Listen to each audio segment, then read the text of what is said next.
morning, Julia. It's Wednesday, and I can't wait to be out of high school. Let me give a little background on why I'm so passionate about this today, because I feel this way a lot of the time. And it's not the education, it's not necessarily the building, it's not really the system as a whole, although I think our education system sucks. It is my peers. It is all the people around me. I could go sit in a classroom with a teacher for an hour and a half, or however long it takes, and learn things and then regurgitate it on tests and whatever else the education system demands of me.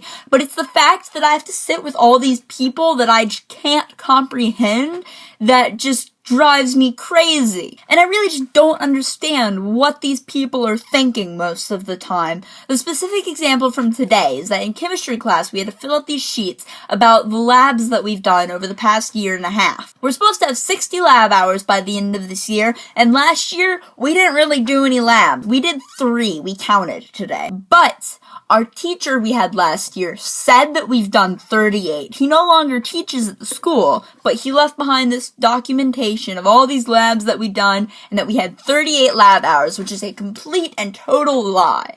Now, apparently, everybody else in my class was okay with this. There were a couple who I thought might have been against it, but they didn't really say anything. They were just kind of and ignored it. And most of the class was very vocally in favor of it, as long as they weren't going to get caught. There was one girl who didn't want to get caught, but it was okay with it otherwise. But a lot of the class was like, oh yeah, we did these labs, you just must have been absent. I wasn't absent. The rest of the class wasn't absent. We did not do these labs. It is a complete and total lie. I'm brandishing a paintbrush. I was not okay with it. So I had to talk to my teacher to see if there was an option other than signing this paper. She told us there were basically 3 things we could do. 1, we could sign the paper and lie about it. 2, we could actually find the time on our own to do these 38 lab hours, which is ridiculous considering we also have 10 or 15 something that we have to do in class. Or 3, we could maybe get a waiver from IB because it's not the student's fault that the teacher didn't actually give us labs. I told her I was not willing to sign that paper and lie about it,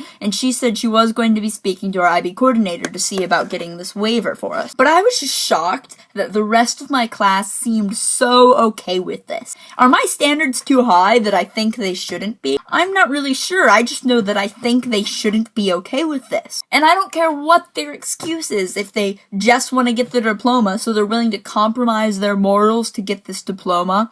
Or if it's just a little issue, it's not a big deal, because I think any lie is still a lie, and you shouldn't lie. That's my opinion. I'm a very blunt and honest person, and I'm not gonna lie about something I could easily tell the truth about. I'm not gonna say I've never lied, because I have occasionally to myself, and occasionally with really disastrous results, but I'm gonna say that if I lied about this, it would be stupid. I'm not going to compromise my beliefs for the sake of a piece of paper. It is not worth it. If this means I don't get my diploma, well, I probably wasn't getting it anyway, so that's okay, but I'm not signing that paper. I think my extreme position on this issue is stemming from my thoughts on religion, because I've come to realize recently that religion kind of is an extreme thing, especially Christianity. A lot of people who become Christians say that they want God to become a part of their life, but that's not what God wants for us. God does not want to be a part of anything. He wants us to be a part of His will. In the Venn diagram of our lives and God, there is not a little bit of overlap. There is God, and then there's our life inside of it. I could go on and on about this aspect of religion and how I feel like it's neglected a lot, especially among our generation,